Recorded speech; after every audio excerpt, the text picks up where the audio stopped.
یا نبی سلام علیکہ، یا رسول سلام علیکہ، یا نبی سلام علیکہ، یا رسول سلام علیکہ، یا حبیب سلام علیکہ، یا حبیب. اللہ من الشیطان الرجیم.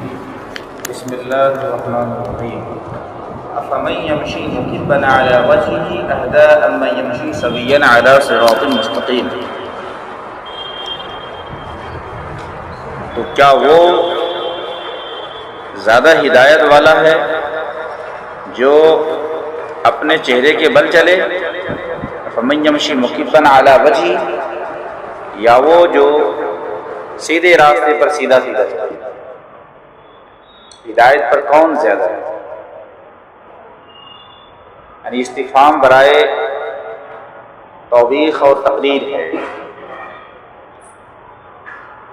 اس میں چہرے کے بل چلنے والا کافروں کو تشبیہ دی گئی کہ وہ چہرے کے بل چلتے ہیں. اکب علی وجہی بولتے ہیں اس وقت ای سقط علی وجہی، چہرے کے بل چلے. اور جب چہرے کے بل چلتا ہے آدمی یعنی تو وہ گر بھی جاتا ہے. وہ لغزش سے معمون اور محفوظ نہیں ہوتا. اکب علی وجہی ای سقط علی وجہی. اکب یکب اکباب کا معنی ہوتا ہے کسی چیز پر بالکل زیادہ توجہ دینا. اکب علی الدراسہ دوسرا ہے کہ اس پر پڑ جانا، کسی چیز پر گر جانا، یہ ہے. مکبن یہ حال واقع ہے یمشی کی ضمیر سے، اور علی وجہی متعلق ہے مکبن سے. اسی طرح سفیان یہ حال واقع ہے یمشی کی ضمیر سے. قل هو الذی انشأکم وجعل لکم السمع والابصار والافئدہ. الضمیر یرجع الی النبی صلی اللہ علیہ وسلم. قل یا محمد هو الذی انشأکم، آپ فرما دیجئے وہی جس نے تمہیں پیدا کیا. الذی انشأکم اے خلقکم وابدعکم من العدم الی الوجود، اس نے تمہیں پیدا کیا. تو انشأ یہ خلق کے معنی ہے، کسی چیز کی ایجاد کرنا، ابداع کرنا بغیر کسی سابق مثال کے، اس کو انشاء کہتے ہیں. انشأکم وجعل لکم السمع والابصار، اور اس نے تمہارے لیے کان، آنکھیں اور دل بنائے. خلق لکم، جعل یہاں پر خلق کے معنی میں، اور کبھی جعل سیرہ کے معنی میں آتا ہے، تسییر کے معنی میں، ایک حالت سے دوسری حالت کی طرف منتقل کرنا. لیکن یہاں خلق کے معنی میں. لکم یہ متعلق ہے جعل سے، اور السمع والبصر والافئدہ یہ تینوں مفعول بہ واقع ہے. جعل کا مفعول واقع ہے. اور ہوا قل یہ پورا جملہ فعل فاعل سے کا جملہ فعلیہ انشائیہ امر کا صیغہ ہو گیا. ہوا مبتدا الذی اس میں موصول انشأکم اس کا صلہ ہے. اس میں وہ اپنے صلہ سے مل خبر مبتدا خبر اس میں جملہ اس میں یا خبر ہے. اسی طرح یہ پورا جملہ الگ ہے. وجعل السمع والابصار والافئدہ. سمع سمع کا معنی ہے یہاں پر کان، لأن الانسان يسمع بالاذان، انسان کان سے ہی تو سنتا ہے. پھر اس کے بعد اس نے آنکھوں کو تیار کیا. الابصار جمع بصر، اے ما یبصر به. والافئدہ جمع فؤاد، اس کو فؤاد کو کی جمع فئدہ ہے. فؤاد کو فؤاد کیوں کہا جاتا ہے؟ لأن الفؤاد هو ماخوذ من التفقد، والتفقد هو التحرك والاضطراب. دل کو دل کیوں کہتے ہیں؟ فؤاد عربی میں کیوں کہتے ہیں؟ تفقد کا معنی ہوتا ہے دھڑکنا، حرکت کرنا، مضطرب، یہ معنی ہوتا ہے تفقد. اسی سے فؤاد. اور اگر قلب والی بھی تشریح ہے دونوں صحیح ہے. قلب کو قلب اس لیے کہتے ہیں لأنه ينقلب من حال إلى حال، من شان إلى شان. قلب بدلتا رہتا ہے، اس لیے کہ قلب پر خواطر اور خطرات کا ازدحام ہوتا ہے.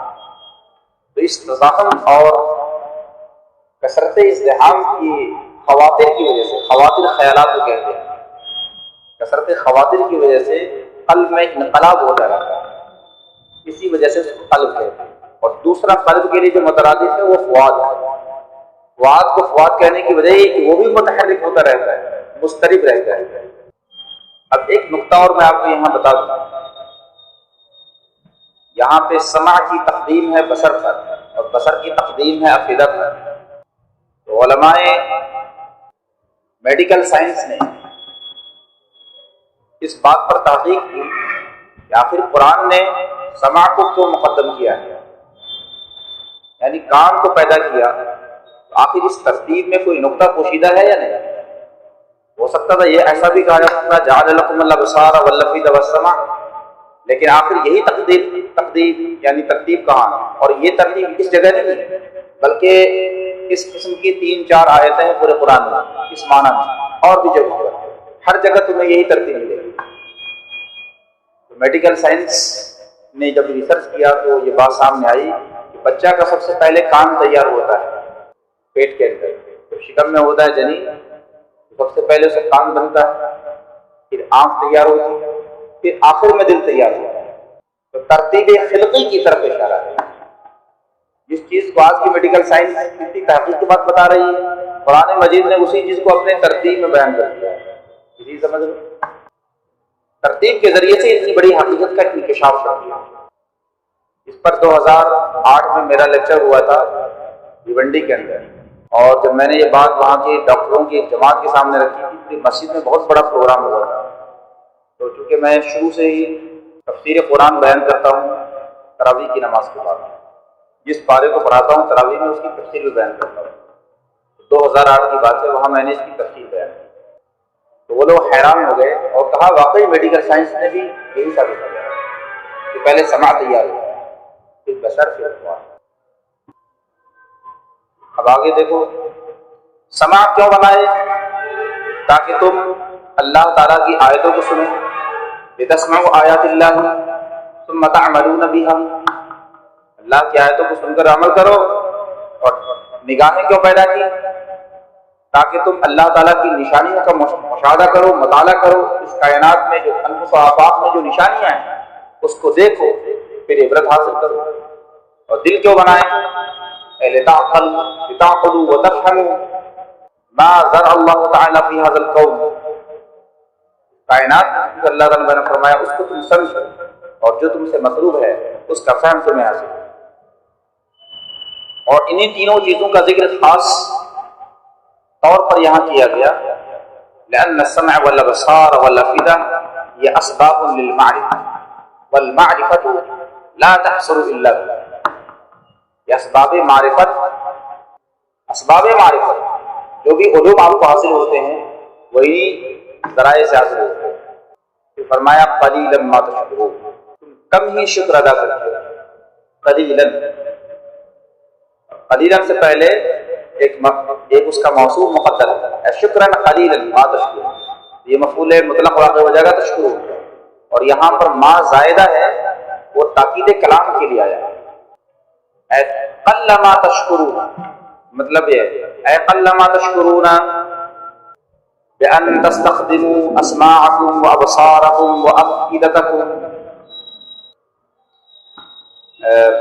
فی طاعت اللہ تعالی والامتثال بأوامره والامتثال والاجتناب عما نواہیہ، یہ ہے کہ اپنے سماع کو تم اللہ تعالیٰ کی طاعت میں استعمال کرو، بصر کو استعمال کرو۔ اس لیے کہا کہ تم کم ہی شکر ادا کرتے ہو، یعنی کم ہی تم ان تمام چیزوں کا صحیح استعمال کرتے ہو۔ سماع کا بھی استعمال تم صحیح طور پہ نہیں کرتے، غلط چیزوں میں اس کا استعمال کر لیتے ہو، گانے سنتے ہو، ڈرامے سنتے ہو۔ بصر کا بھی استعمال تم غلط چیزوں میں کر لیتے ہو، محرمات میں استعمال کرتے ہو، دل سے بھی غلط چیزوں کو سوچتے رہتے ہو۔ اس لیے کہا گیا قلیلا ما تشکرون، تم کم ہی شکر ادا کرتے ہو، جس کام میں لگانا چاہیے تھا ان کو اس میں لگاتے نہیں۔ پھر فرمایا قل هو الذی ذرأکم فی الارض والیہ تحشرون، آپ فرما دیجئے وہی ہے جس نے تمہیں زمین میں پھیلا دیا۔ ذرأکم کے کئی معنی ہیں، خلقکم وکثرکم وبثکم، وہی جس نے تمہاری تعداد زمین میں بڑھائی۔ کثرکم کا معنی ہوا، بثکم کا معنی پھیلا دیا۔ وہی ہے جس نے تمہیں زمین میں پیدا کیا، یہ بھی مطلب ہے، پھیلا دیا۔ وَإِلَيْهِ تُحْشَرُونَ، اور اسی کی طرف تم جمع کیے جاؤ گے۔ فَتُحْشَرُونَ اے تُجْمَعُونَ إِلَيْهِ، وَتُنْشَرُونَ مِنْ جُثَثِ مِنْ أَجْدَاثِكُمْ وَمِنْ قُبُورِكُمْ۔ اجداد جمع جرس، قبر کو بولتے ہیں جرس، یعنی تمہارا حشر ہوگا، تمہارا نشر ہوگا وہ قبروں سے ہوگا۔ محشر کو محشر اس لیے کہتے ہیں لأنه يحشر الناس فيه ويقولون متى هذا الوعد إن كنتم صادقين، اور وہ کہتے ہیں اے یقول الکافرون، کافر کہتے ہیں یہ وعدے کا دن، یہ وعدہ کب ہوگا؟ اے متى يكون الحشر الموعود، تو متى یہ ظرف واقع ہے، ظرف زمان واقع ہے اور ایک فعل سے متعلق ہے۔ اے متى يكون هذا الوعد، الوعد الموعود وهو الحشر، یہ حشر کب ہوگا؟ جو وعدہ موعود ہے، جس کا وعدہ کیا گیا ہے۔ پھر اللہ فرماتا ہے ان کو تم صادق، وہ کہتا ہے ان کو تم صادقین، اگر تم سچے ہو۔ ان کو تم صادقین تو شرط ہے اور اس کی جزا مقدر ہے۔ ان کو تم صادقین فی الوعد الموعود فبینوا ما وقتہ، اگر تم سچے ہو تو اس کا وقت بیان کرو۔ کافر یہ کہتے ہیں اہل ایمان سے، وہ پھر کہا گیا آپ فرما دیجئے انما العلم عند اللہ، اس وعدہ موعود کا وقت، اس حشر موعود کا وقت، اس کا علم اللہ کے پاس، اللہ ہی کے پاس ہے۔ انما العلم عند اللہ، وہ حشر کب ہوگا تمہارا، اس کا علم اللہ ہی کے پاس ہے۔ اور پھر اللہ جب بتائے کسی بندے کو تو ذاتی طور پر اسی کے پاس ہے۔ وَإِنَّمَا أَنَا نَذِيرٌ مُبِينٌ، اور میں تو صریح ڈر سنانے والا ہی، میں تو کھلا ہوا ڈر سنانے والا، میرا کام ہے انذار، وہ کام کر رہا ہوں۔ فَلَمَّا رَأَوْهُ زُلْفَةً سِيئَتْ وُجُوهُ الَّذِينَ كَفَرُوا وَقِيلَ هَذَا الَّذِي كُنتُم بِهِ تَدَّعُونَ۔ اے فلما رأوا، اے فلما رأى الكفار هذا البعث، الضمير يرجع إلى البعث أي الحشر الموعود، زلفة قريبة، فلما رأوه زلفة، جب اس کو قریب دیکھیں گے، زلفہ کا معنی قریب ہے لیکن یہاں پہ اس میں فاعل کا معنی ہے، یہ مصدر اس میں فاعل ہے، اے زالفا قریبا، فلما رأوه زالفا قریبا، جب وہ اسے قریب دیکھیں گے اس وعدہ موعود کو۔ دوسری صورت یہ کہ زلفتن رأوه کی ضمیر سے حال واقع ہو، اے فلما رأوه، اے فلما رأوا الوعد حال كونه قریبتا سیئت وجوه الذین کفروا، تو ان کے چہرے جنہوں نے کفر کیا بگڑ جائیں گے۔ سیئت، سیئت کا معنی عبست وتقطبت وجہ، سیئت عبست عبوست، ان کے چہرے بالکل بگڑ جائیں گے۔ سایسیو سے سایسو سے بنے گا۔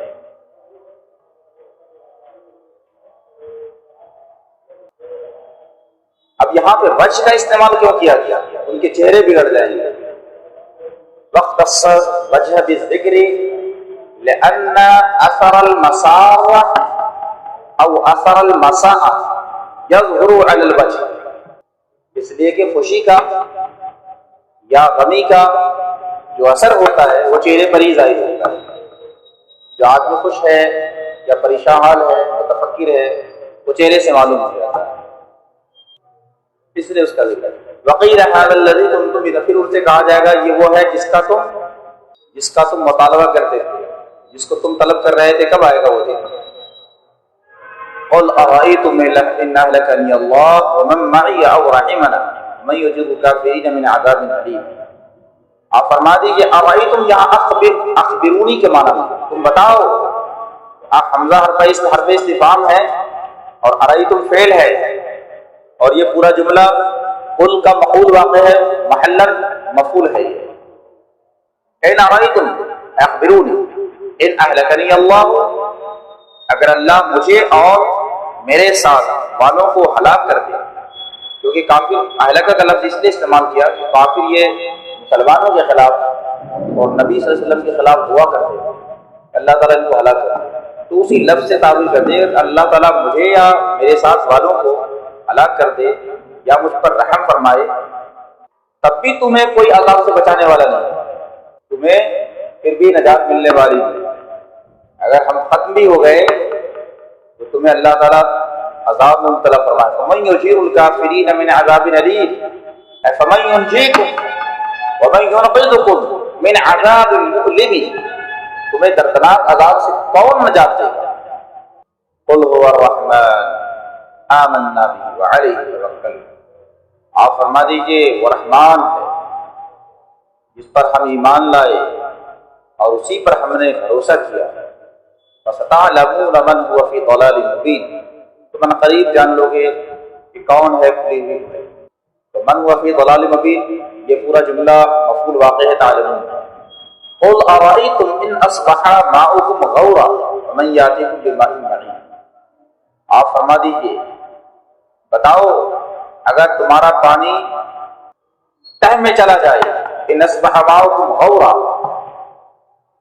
غور کا معنی ہے یہ غائر کے معنی ہے، ان اصبح ماؤکم غائرا ونازلا فی الارض وظاہبا فی الارض، جن کنوؤں سے تم پانی پیتے ہو وہ بیر زمزم ہے یا بیر حضرموت ہے، حضرموت الیمنی جس سے تم پانی پیتے ہو، دو کنویں تھے جس سے لوگ پانی پیتے تھے۔ تو کہا گیا کہ تمہارا پانی اگر زمین کی تہ میں چلا جائے پھر کون تمہارے پاس تمہیں پانی واپس لائے گا تمہارے پاس پینے کے لیے؟ بہتا ہوا پانی، ماء معین اے بماء سائل وجاری، معین کا معنی ہے معن سے بنا ہے، معن کا ایک معنی ہوتا ہے جاری اور معن کا ایک معنی ہوتا ہے معنا اے کثورا، کون تمہارے پانی کو بہتا ہوا پانی تمہیں لا کر دے۔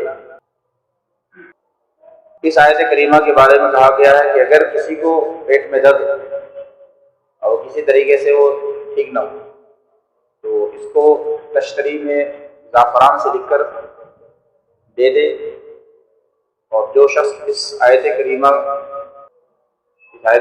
کو آپ نے پلیٹ پہ لکھ دیا زعفران سے چینی کی پلیٹ پر، اس کو پلا دیا جائے گا تو فوراً درد ظاہر ہو جائے گا۔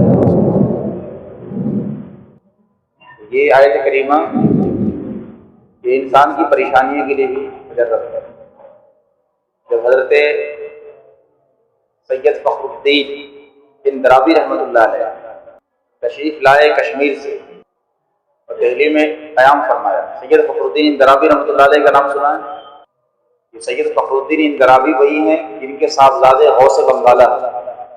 غوث بنگالہ سید شمس الدین اندرابی کے والد ہیں، سید فخر الدین اندرابی۔ یہ تشریف لائے جب ملاٹا کشمیر سے دہلی میں قیام کیا، اس وقت بادشاہ کی بیوی کے پیٹ میں سخت درد ہوا اور ایسا عرضہ لائق ہوا کہ ختم ہو جائے۔ آپ نے قیام فرمایا تو دہلی میں ان کو خبر دی گئی، طلبی ہوئی، آپ نے کسی آیت کریمہ کو تشتری پر لکھ کے دیا اور کہا کہ اس کو پلا دیا جائے، فوراً ملکہ کو شفا مل گئی۔ اس سے سمجھ میں آتا ہے کہ یہ مدد ہے، آپ لوگ بھی دے سکتے۔ قرآن مجید یہ شفاء للناس۔ طلع البدر علينا من ثنية الوداع وجب الشكر علينا دعا لله